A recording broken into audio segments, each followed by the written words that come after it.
Hey, what's up, guys? Hey. It's your girl, Linz. And it's Hazel Joy. And this is the Fillennials podcast. Welcome back to another We episode, y'all. Hey. Good to see you, Hazel. I think I'm energized because I had that sandwich. There you go. Hey, Subway will give you a nice little jolt of energy when you need it. I know. I was craving a sandwich, so I was like, I'm gonna just kill this sandwich real quick, and now I'm feeling real energized. Is that your go-to order, tuna? No, I didn't get tuna. I actually got what Aaron got. I thought it was tuna. It was like a turkey ham bacon situation. Oh, or I think it was just turkey and ham. Got it. But yeah, it was good. I'm more like an Italian BMT type of gal. I like the salami and the pepperoni. Nice. Like the provolone cheese. Yeah. You know, a little bit of like that. Banana peppers. Yeah, I love banana peppers. My usual go-to Subway order is the sweet onion chicken teriyaki. Ooh. So I kind of branched out today. Yummy. I feel like I would just want to open up that sandwich and put it on rice. Why? Oh, from the chicken teriyaki. Yeah, I was like from the inside of it. That makes sense. Aside from that, though, I miss you, Hayes. I missed you last week. I know. I missed you guys too. Thank you, Aaron, for filling in. Thanks, Aaron. He did an excellent job. If you guys saw that episode, let us know in the comments if you want to see more of Mr. Aaron in front of the camera. I definitely want to do a part 2 for that topic because I wanted to.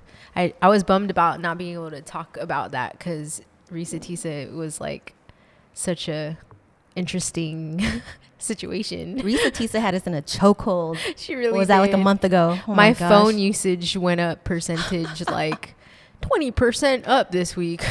Oh my gosh. She became like my morning radio. She became my lunchtime podcast. She became my like on the ride home podcast. Like she's a good storyteller. I was enthralled. What was it? 55 parts? I think it was 50 parts plus like updates from her. So and like 10 minutes each, right? Yes. Because it capped at 10 minutes. Yep.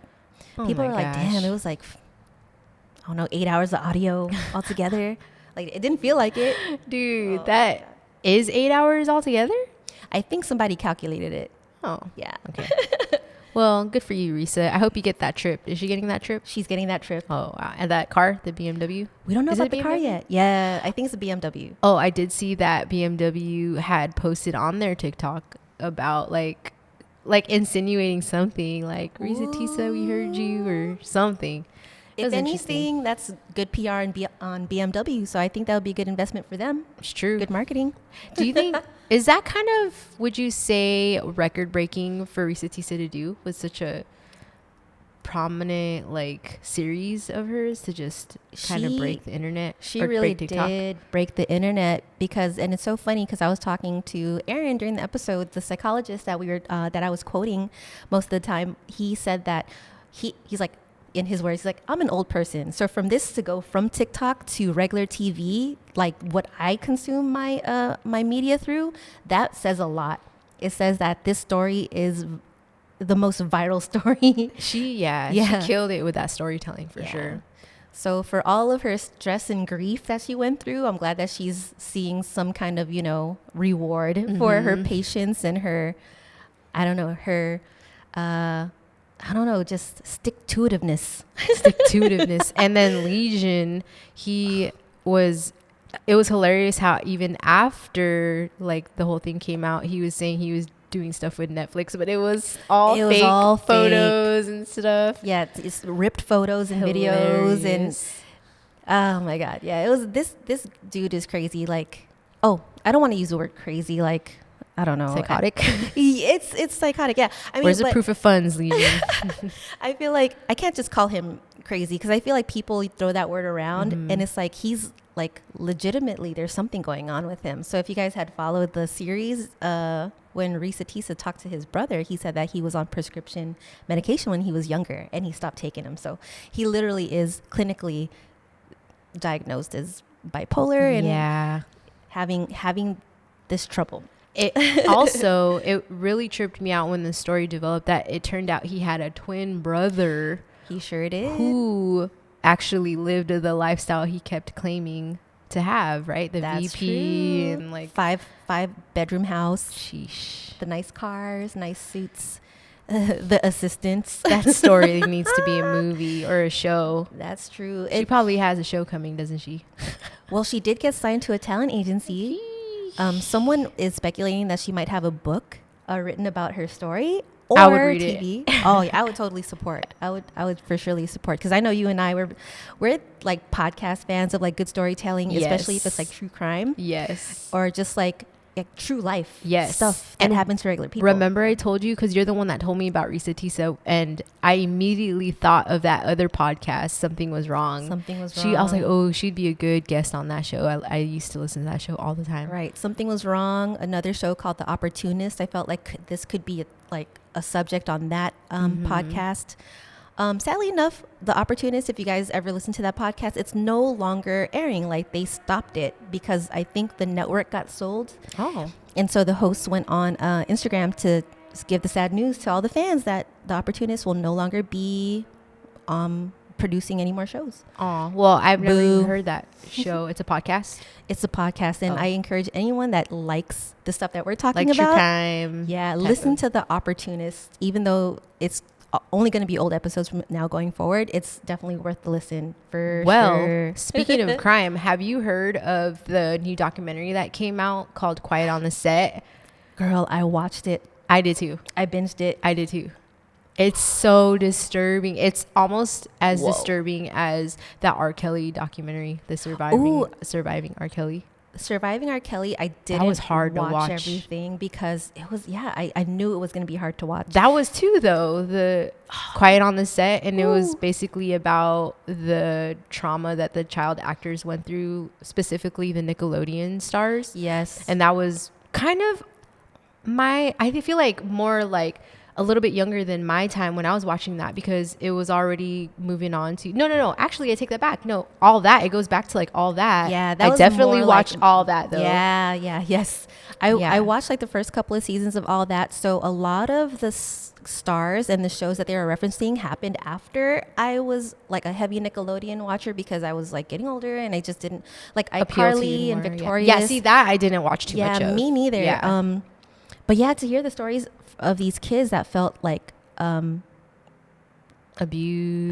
and like the butt of adult jokes, that to me was like, this is getting really disgusting. And it's like, it's one thing to like, I don't know, treat a child with neglect or whatever as a child actor, like dismiss them and make them feel like bad about themselves and like the job that they're doing. But for them to be like the butt of adult jokes, that's a whole other level. And the fact that they're too young to even comprehend, really. Yeah. And they're like, why am I doing this? It makes me feel weird. But also, it wasn't even the first time they've been doing that. Because I'm like, I remember watching, actually, no, I don't remember watching. Sorry. As an adult, looking back, you're like, oh, I don't remember thinking any kind of way. You just kind of thought it was funny. But like, for example, like Ren and Stimpy. Yes. I used to watch that. And isn't there like a lot of weird things with that? Well, you know what? With Ren and Stimpy, it was a lot of like booger jokes and like just toe jam and it's stuff just like weird, that. though. Yeah. Butts. You know what I mean? It's weird though. But for that cartoon, that was a cartoon, so I was like, okay, it's gross, but not really like sexual. It was like, yeah, we gotta look back because there's a lot of weird things. But then even Disney is known for like weird things like that. Yeah, I remember seeing like little things that like like during an intro, it's like, oh look, that cloud is in the shape of a penis. It's like, or even The Lion King, I think. Like they probably edit it out now, but the part where Simba and Nala are frolicking in the garden or whatever, and then the stars spell out sex or something like that. I remember seeing that as well. You saw it? You actually remember seeing it? Well, I mean, I remember seeing after the fact, like as an social adult, media started becoming more and the little more breakdowns. Yeah, they're like, oh, did you see this? Or like the little conspiracies in Disney. Yeah. Like, oh my gosh, I don't know. Okay, so another thing, Nickelodeon's logo, like the little orange blob, it like looks like the same shape of Epstein's island. What? Yeah, if you like, I follow like these like conspiracy theories, but I mean, it's not really far from conspiracy. Like a lot of stuff is actually coming out. But yeah, so I'll have to show you that post, like what I saw, and then it also showed SpongeBob driver's license address is Epstein Island's address. And it's actually the same exact address. Are you sure that wasn't like a doctored like screenshot or anything like that? Well, in the pictures that I saw, it was multiple like photos. Oh, like it wasn't just like MG. one. It was like you searched it and it was like a bunch that populated. But Yeah, definitely link me to Yeah. some of these things I want to see. And you know, Darius is kind of into that stuff too, where it's like, Oh, yeah. conspiracy, this and that. I don't know. Things aren't conspiracy anymore, man. Look at P. Diddy, his house getting raided. Oh, Miami, Speaking of his other Miami crimes, house and both, his LA yeah, house? both. Was it LA or? And his son got arrested. yes, Justin? he got detained, I believe. Sheesh. That's what I'm saying. Things That aren't was too the far from verbiage. conspiracy these days. Well, But you know what? I think I said this before maybe in an earlier episode, but rich people are weird, man. And weird is like baseline, and it just gets worse from that. Yeah, Worse from there. They just, I don't want to say like anything like generalizing to rich people, but it just seems like money just makes them do things they feel like they can just get away with things. Oh, truly, right? truly. I saw a clip, and I don't think this person is a substantial like witness or anything, but it was a guy in a car who was driving past like the scene of like Diddy's house or whatever, and everybody's all like wondering what's going on, and he was like yelling to like TMZ or someone's camera like, "Hey man, Diddy be bringing minors here late at night. I'm his neighbor. I see it happen." And I'm like, I don't know if that's just somebody that's trying to like stir the pot or if he really is telling the truth. I think it's real. I mean, do you think he'd get raided if there wasn't that much evidence of something going on? And the Cassie thing, and then there's the other lawsuit that happened after Cassie. It's a lot. Oh my God. I'm trying to like remember everything, but yeah, it's like kind of new. Mm-hmm. There's like another producer is suing him right now, like after the Cassie thing that came out. Oh my God. And it's like it has like photographic evidence, and like I've seen a YouTube video of the breakdowns of it, and like, yeah, it just goes in detail of that thing. I don't know what that official lawsuit paper stuff is called. I don't know what it's called either. But they actually have Affidavit? they actually have like photographic evidence and like recordings and stuff. So it's pretty serious, man. Yeah, and the other day, so you know, Mace and Cameron. Mace used to rap, you know, for Bad Boy, and he was basically Diddy's protege. Aren't they like not cool though anymore? No, they're not anymore. So Mace, I just saw a clip of his podcast with Cameron, and basically him telling Cameron, "Now you see why I left Bad Boy years ago." And a lot of people, I was reading the comments too, and they're like, yeah, I remember when this happened, when Mace left Bad Boy at the height of his career, and people were calling him dumb for like leaving money behind or whatever. But Mace was like, see, I already knew something bad was going to happen, and this is why I left. And look at me now. I'm no longer affiliated and associated with him. And all this bad shit is happening to him. So. And remember like 50 Cent saying a bunch of stuff about him. Cat Williams saying he said Diddy he likes wanted to party. He's like 50 Cent, like he told me he wanted to take me shopping. That is kind of weird. What though. man wants to take me shopping? And isn't that kind of weird a little bit? That is quite strange. Yeah. I mean, there's allegations of him messing with Usher and Justin Bieber. And Yes. I'm a huge Usher fan, but, you know, honestly, I wouldn't doubt it. Right. And like at the time, Usher was 15, and I think he was touring with Diddy, and he was, as a 15-year-old, he probably thought whatever Diddy was doing was normal, like rapper behavior. But So I who did see an Usher interview where he was talking about, it was like, because he would stay at Diddy's, it was supposed to be like a boot camp, and he was actually too young, like 15, like you said, and he was like, what am I even doing here? Because he was witnessing things that he was saying a kid shouldn't. He says this on record that kids shouldn't even be witnessing, and then he even was like trying to be like, when we go and work, you know. But then in retrospect, he said that he took in all like being around the legends in the studios and like all the legends names you can think of. But yeah, he actually goes on record saying, like, he didn't say anything specifically, like, but plainly said that things that he shouldn't be seeing, like there's no like, because the interview even asked, would you let your kids stay at like a boot camp with him or whatever, and he's like, no. Oh my gosh. I mean, and because like Usher has teenagers now of his own, so when he was that age, you could probably imagine like, oh fuck, wow, I wouldn't put my kids through this, so why did I experience this myself? Like, why did these adults think that it was okay for me as a kid? I'll have to send you that interview. It's interesting. Dude. Ugh. Man, it's a lot to dissect and unpack. Yeah, I mean, I feel like we can talk about like conspiracies and all this stuff like and for so long. Episode. I know we still have to talk about even like Cat Williams on That's that. right. Club Shay Shay. Yeah, because that was a lot to unpack too. He divulged so much. It was a 3-hour interview. Yeah, right? Remember what he said though? He said, "Diddy likes to party. You got to tell him no."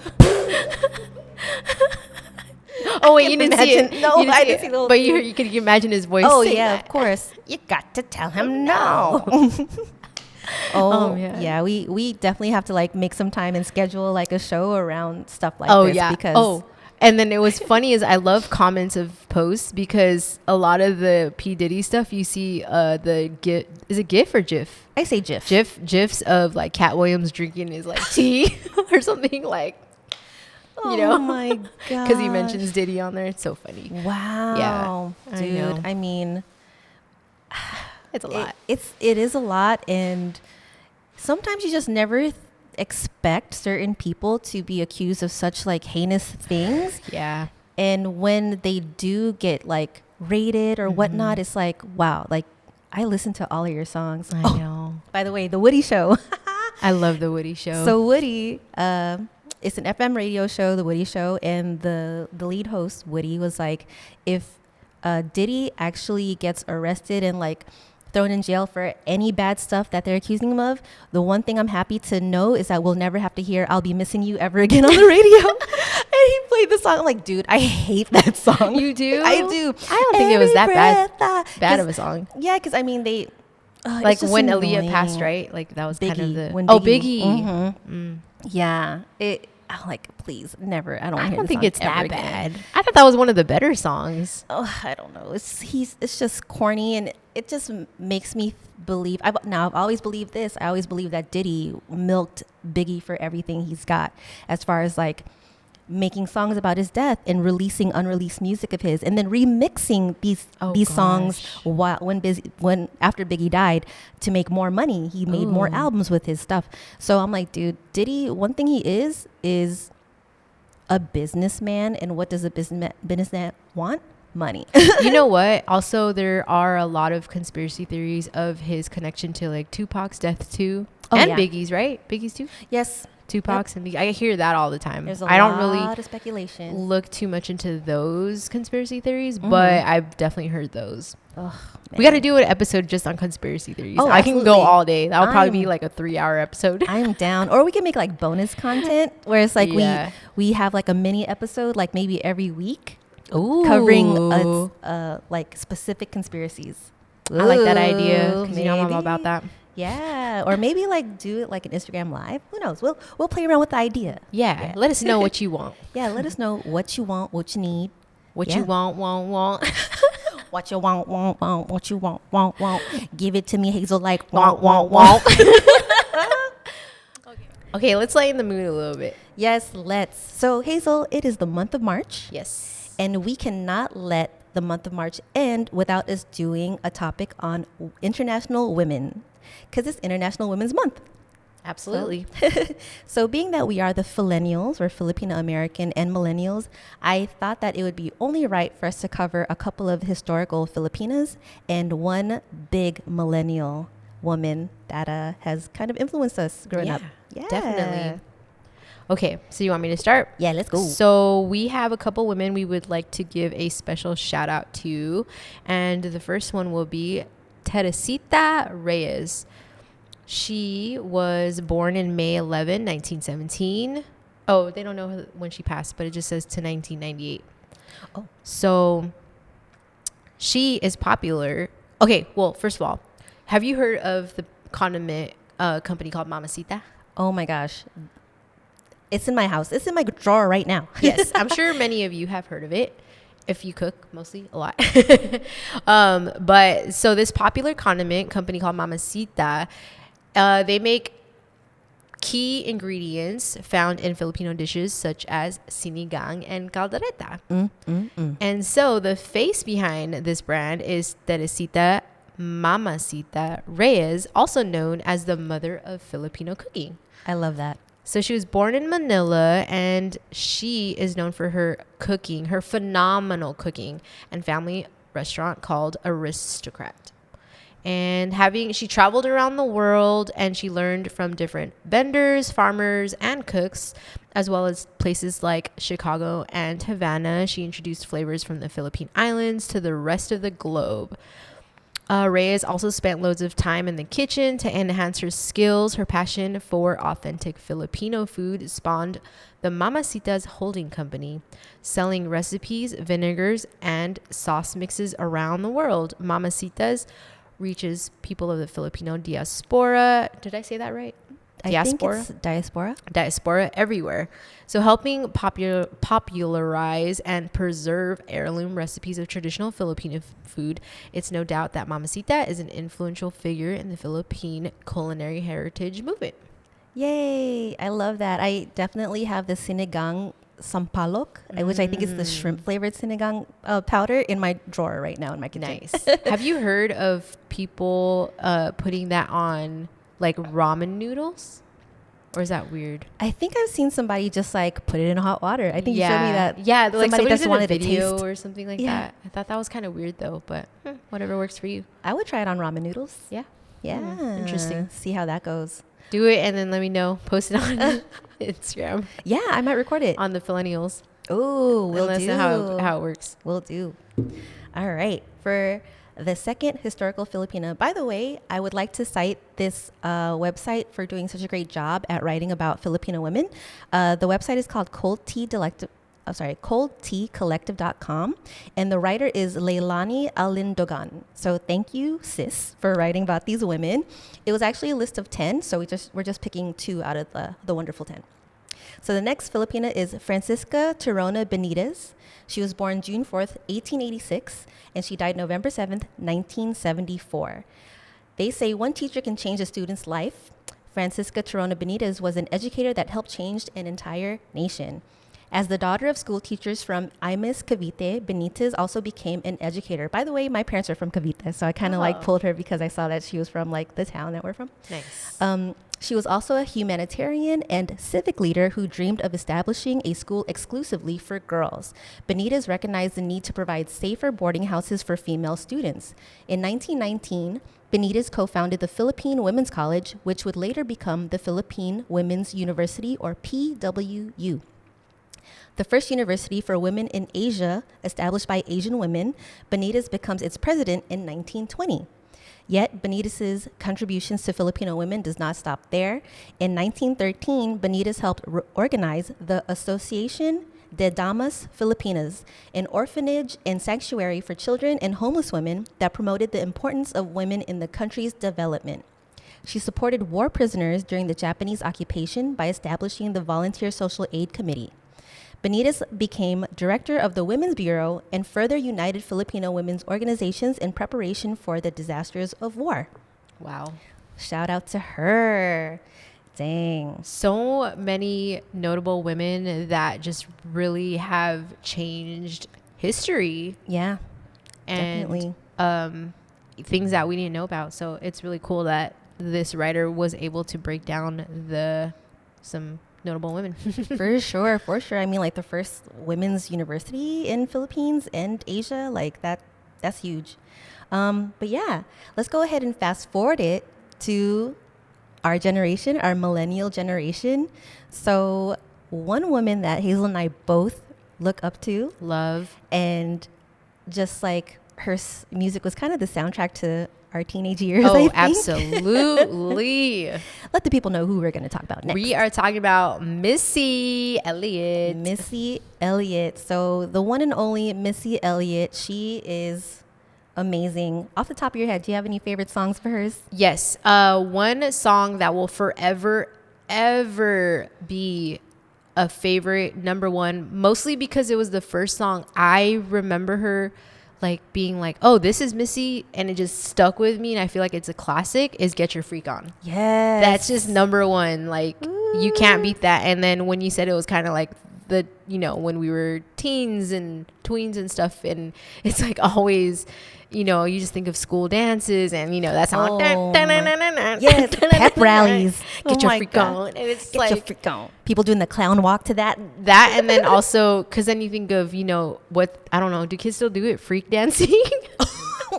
I don't know. Actually, they're too busy doing like the little Uzi, like the gritty shit. So I know like teachers and chaperones would like separate, you know, but the kids in the dances, at least back in my day, but you know, when they weren't looking, you know, the kids got a little freaky. But that's what I remember Missy of, you know, Get Your Freak On. Like, yeah. Oh my gosh. I love Get Your Freak On, but I definitely remember her first single, The Rain. Oh, Super love Duper that Fly. one. Oh my gosh, just the music video alone was crazy. I'm like, who's this woman in this big trash bag? Yeah, I know. On this hill, like in this big trash bag, and she's like moving really cool, like dancing and like popping. I'm like, dude, who is this lady? Her videos were always insane, which was so innovative and just different. Definitely. So let's go ahead and dive into a little bit of a 101 on Missy Misdemeanor Elliott. Missy Elliott was born Melissa Arnett Elliott on July 1st, 1971 in Portsmouth, Virginia. She is an only child who excelled in school, skipping 2 grades. She was introduced to music at a young age through singing in her church choir. She began her musical career as a member of the R&B girl group Sista during the 1990s, and I actually remember this. Oh. It was like 1994. She had a big ponytail, and she was in a group with like 3 other women that looked like they could have been sisters. They were like fair skin and they were like really thin, and she was a big girl. So to me, she stuck out, and she was the lead singer. Oh. And even then I could tell like her dancing was crazy because she was already doing like her slide or whatever. I'm like, dude, who is this? So I definitely remember that. I think it was like 12 or 11. I didn't know that. Yeah. That group Sista were under the Swing Mob musical collective led by Devante of Jodeci, who's one of my favorite R&B groups. So their album released in 1994, but it didn't really go anywhere. After that, she started writing with Timbaland, and she started writing songs for 702, Aaliyah, SWV, and Total. And then she became a solo act by doing guest appearances and like guest raps on different people's songs, like 702 Stilo. She did a little rap on that, I remember. And by 1996, she released her debut album, Super Duper Fly. And the album quickly saw commercial success. As far as her accolades go, she has won 4 Grammy Awards, 8 MTV Video Music Awards, 2 American Music Awards, 6 BET Awards, and a Billboard Women in Music Award for Innovator of the Year. Wow. And then in 2019, Missy was inducted to the Songwriters Hall of Fame. She became the first female rapper to receive this honor and the 3rd rapper overall, following Jay-Z and Jermaine Dupri. Dang. Wow, I didn't know that. In 2019, she also received an honorary Doctor of Music degree from the Berklee School of Music. Wow. And she became the first female rapper to receive the Michael Jackson Video Vanguard Award by MTV. Wow. So goes to say about her music videos. Yep. In 2018, Missy Elliott received the Essence magazine's Black Women in Music honor. And let's see. Legend. There's so many. In November of 2021, she was honored with a star on the Hollywood Walk of Fame. And in 2023, she became the first female hip-hop artist to receive a nomination for the Rock and Roll Hall of Fame. And in November 2023, she became inducted into the Rock and Roll Hall of Fame. Amazing. And we just like saw a little bit of her performance from that event. And dude, she still has it. She still has bangers though. Oh my God. Yeah, definitely. Like the newer ones, I'm like, this still hits for sure. I mean, one thing about Missy is that her writing is never faltering. Like, and the production though, it just really like, you know, have you seen those memes where like, oh yeah, if a sound could bring out a generation or something like that? I just like hear the Get Your Freak On and then you just like get the millennials to come out with that, you know? Hell yeah, just like clown walking out of nowhere. Work It is another favorite of mine. Oh, I got a cute face, chubby waist, thick legs in shape. That's working, right? Put your thing down, flipping and reversing. Oh my god! I hope I got the song right. Was that from Work It? Okay, Yeah, Work It. I need a glass of water. Wata. What's your favorite song from her? Oh my gosh! So yeah, Rain, Super Duper Fly. I loved "Sock It to Me." That was How from does her that one first go? album. Ooh ah, sock it to me like you want to. Ooh. Oh, With her and Little Kim. Throwback. Boom, ba ba boom, boom, boom. And I love the music video because it was her and Little Kim dressed up like I forgot the characters, but it was like they're in a video game. Oh. Yeah, it was. Yeah, it's awesome. I miss the music video dude era because I feel Yes. like music videos are still relevant, but it's usually like you have to go search it up if it's like your favorite artist. Right. But back then it was, you didn't have the luxury of going on the internet and going on YouTube and searching those. Back then it was, you would wait, you'd watch TRL, you'd watch BET, you would wait for the countdowns and you're like, oh, my there's a gosh, music video. yes. Like, those are good times. I would like back in the day when we had VCRs, kids, you might not Record know, it? just Google it. Yeah, I would record music videos and of course like performances and stuff, but like especially the music videos, I would always record it and then play it back because yeah, and Missy was definitely an artist whose videos I always recorded. It would be like her, Busta Rhymes, and of course like our boy bands, like I would record their I videos as didn't well. record a lot of music videos, but I did record TV shows. Same here. And a lot of, on cassette tapes, I would record radio shows. I think Rick D's and I think even Big Boy back then. Yes. Was he still around back then? Yeah. Oh my God, Yeah. he had been on the air since 1990s. Yeah. See? So it was like Rick D's on Kiss FM and then Big Boy on Power back then. By the way, I just did something that I told you the other week that I hate. I just said 1990. Instead of saying the 90s, I said the 1990s. Is that, why do you hate that? Because it's like, you don't have to say 19 when you're talking about the 90s. Because you and I both know, like, we're not Yeah. talking about the 1890s. I didn't think anything of it though. But I now know, I feel because- really old when they're like, oh, you were born in the 1900s. Exactly. It's like, oh, when they check your ID and all they got to do is look for the 19 and they know that you're old enough. I'm like, fuck, okay, whatever. But yeah, so That you're old enough. yeah. Anyhow, Hey, but at least we don't look like, look older. the other day, my coworker asked me how old I was. I was like, I'm 41, and he was like, oh, I thought you were like still in like your early 30s. I'm like, thanks, I'll take it. Thanks. When I went to Yamava, me and Darius got carded at the entrance, and I was like, we still got it. We still look alright. Why is it? Do you get offended when they don't card you? Yes. I'm like, damn. No, I was look like, that old on my gray hair showing. Yeah, it's like, well, thank you for saving me the time of pulling my ID out, but I would have gladly given it to you if you thought that I was not 21 yet. Sometimes I feel offended. Like, you didn't want to check my ID? Okay. Oh my I'm like, damn. Girl, Okay. the grays though. The grays are really pop. I have a lot like in the back of my Oh, scalp, so I don't even see look them. at my hair. It's all right here in the middle. But I just, It's all Malachi. it's all JP and Malachi. Oh my gosh. Oh, I think that's the only reason why my hair isn't grayer is because I don't have any kids yet. Hey. I can't argue with that. Because I know. Because for example, like my one cousin. Shout out to Alicia. She's a year older than me, but she has 3 kids. And I do notice she has like the graying around her hairline. And I'm like, it's because you have kids and I don't. That's the only difference. That's the only, it's like you have 3 sources of stress. Just kidding. Her kids are wonderful. I'm just saying, like, I see the connection. I see That's the funny. correlation between being a mom and just being a regular woman. A regular woman. I get it. I get not it. saying moms aren't regular women. No, it's a lot. It's a lot. I mean, It is. childless women. Yeah.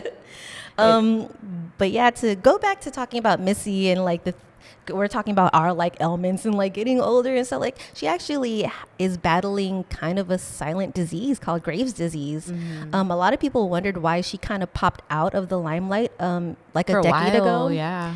It's because she was dealing with Graves' disease, which is an autoimmune disease that kind of attacks the thyroid. Mm-hmm. So that's something that affects like your weight, your blood pressure, and like even your neurological system. I saw an interview where she was talking about that. It got so bad one time she couldn't even hold a pencil. Ooh. So she couldn't even write. And she's written songs for Monica. And around that time that she's talking about, Monica came over her house and she asked Monica to write down these lyrics for her that she was thinking of because she can write it herself. Damn. So, but I mean, just seeing her at at the Rock and Roll Hall of Fame during her performance just last November. She's like dancing her ass off, and she's like, I think she was singing live too. It was like a rap, it was like a vocal track, but I think she was rapping over it. So I'm like, dude, she's a strong lady. So she's definitely got it under control, and I'm so happy because we want Missy around forever, forever, ever. But yeah, I think that's basically it. I covered basically her life story in just a few minutes. Did you have a favorite song that she's written? Oh my! I mean, speaking of Monica, "So Gone." Oh yeah, that's a good one. And then that Keisha Cole song, "Let It Go." Woo! Ain't gonna love you the way you should, then let him go. I love all the ones she's did for Sierra and with Sierra too. 1-2 Step. 1-2 Step is definitely a favorite. Isn't there another Lose Control? Yes. Lose Control. Yep. Shoot, there was another one that she wrote that I didn't realize that she wrote, but while you pull that up, another one that I love is Free Yourself by Fantasia. I had no idea she wrote that, but after I found out, I'm like, that sounds like Missy. What is it called? By Fantasia? Free Yourself. Yeah. Ooh. If you don't want me, then don't talk to me. Dude, her catalog is like heavy because she even has Ariana Grande, Faith Evans, Mariah Tweet, Carey, Destiny's Child, Jasmine Sullivan. And let's not forget Aaliyah Michelle. and Genuine. Oh, yeah, definitely Aaliyah. Oh, I see Fantasia, Genuine. Yes. Shoot, I lost which song that was, but yeah, she has a really deep, heavy catalog. Yeah. You guys, in the comments, please leave us your favorite Missy Elliott song and favorite song that Missy wrote for somebody else. Yeah. We might learn something. I mean, I didn't know she wrote for so many people until I actually Googled it. Right. But yeah, let us know your thoughts, your favorite Missy Elliott song, music video, and a song she wrote for somebody else. And also, if you have any Filipina or other historical women from different countries outside of America, let us know because we want to learn more. And maybe we'll use your suggestion for next Women's Month. Who knows? Yeah, I have a special shout out for International Women's Month. Lindsay. For being awesome. Thank you for being awesome. Oh, thanks, Hazel. And I'll say the same about you. I'm only this like bubbly and animated because I'm working with you and you're one of my best friends. And thank you for being awesome and creative. Oh, don't make me cry. And having so many awesome ideas and always like pushing us in the podcast to like just go for our goals. You. Oh my God. That's together. I mean, behind the scenes, Hazel is always talking about, the next big thing for the podcast and trying to like elevate us. I can't take all that credit. That's the team. We have a good team. And even though he's not a woman, shout out to Aaron behind the camera. Since we're over here late to Love Fest now. Which one is that? That is. Oh, we'll do the clap. Oh, no, that's wrong. My bad. Aaron. There we go. Awesome. Well, I guess that wraps up our show. That wraps it up, sadly. Sadly, I really love this one because we got to talk about some really amazing women. We did. We got to talk about like some heavy stuff too, yeah. And it was just a whole like actually not conspiracy, but some stuff. Right? Just like some heavy stuff, and it's like sparking some. I'm brainstorming to myself what else we could talk about for the next episode that can kind of like break off from that conversation about conspiracy. Yeah, let us know what you guys want us to talk about next, and thank you as always for your support. We see you guys in the comments and all the likes and the shares. We appreciate you. I do want to give a shout out to my brother and his family, his wife. I know they all listen out there in Washington, and I didn't get to give you guys a shout out last show, but yeah, thank you for tuning in and just asking about the show. And yeah, do you have any shout outs? Oh my gosh. Wow. No. It's all good. Shout out to all of our listeners. Shout out to everyone that comments consistently because we see you. We really appreciate you guys' constant We got to give you a shout out actually right now because we are seeing you guys give us so much love, and we want to give you guys the love back. You know them personally, right? Actually, yeah. So a shout out to Ron B. Yeah, that's who I wanted to give a shout out to. Ron B. Thank you so much for tuning in. And also Kevin Pegram. thank you so much for also your support and always checking in on us, like asking us when the next episode is going to drop and all that good stuff. We appreciate that. We love that people are out there wanting more of the Fillennials podcast. So well, you're going to get it. So watch out. So be careful what you wish for. I know. Don't forget to follow us on all our social media, the.Fillennials. Don't forget to like, follow, subscribe. Give us those ratings on all our major platforms, Spotify, Apple Music, and YouTube.com. Yes. Yeah. Did we miss anything? And catch exclusive content on tracklife.com. So be sure to check out our parent website, I guess you could say. I think that's about it, huh? That's about it. So we thank you guys for tuning in. We hope that you enjoyed this episode, and we'll catch you on the next one. Peace. Bye.